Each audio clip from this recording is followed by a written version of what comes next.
Welcome to নিউজ.24। আমরা এই মুহূর্তে দাঁড়িয়ে আছি দিনহাটা 1 নং ব্লকের বড়শোরমিলি জিপির অন্তর্গত অন্দারান সিঙ্গিমারি গ্রামে। আপনাদের যে খবরের দিকে আলোকপাত করব তা হচ্ছে অত্যন্ত বেদনাদায়ক একটি মৃত্যুর খবর।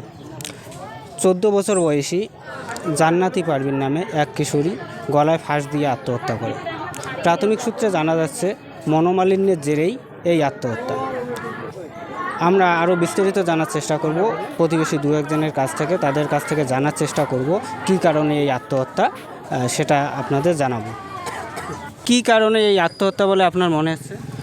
যেটা আমি এখানে এসে জানতে পারলাম যে ওর মা নাকি ওকে গালি দিচ্ছে সকালবেলা, তার কারণেই মেয়েটা মাথার একটু হয়তো খুব রাগী ছিল, ওই কারণে শুনতে পাই যে গলায় ফাঁস দিয়ে মৃত্যুবরণ করে।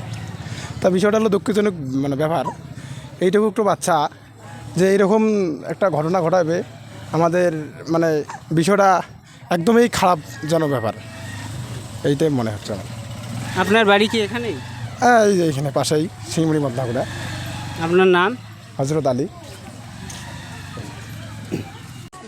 তো আপনারা দেখলেন কিভাবে ছোট্ট একটা কারণের জন্য একটি প্রাণ অঝরে চলে গেল। আসলে আত্মহত্যা বর্তমান সমাজে একটি সামাজিক ব্যাধি হয়ে দাঁড়িয়েছে। তাই আপনার পরিবারের লোকেদের প্রতি নজর রাখুন, ছোট ছোট বিষয়গুলোকে খেয়াল করুন। একটা অসুস্থ জেনারেশনের দিকে সমাজ যেটাকে এগিয়ে যাচ্ছে, সকলের উদ্যোগে সেটাকে পরিবর্তন করা দরকার। বিষয়গুলোকে আত্মহত্যাকে প্রমোট না করে তার নেগেটিভ দিকগুলো সমাজে বেশি বেশি করে প্রচার করুন। ভালো থাকুন, সুস্থ থাকুন, ধন্যবাদ।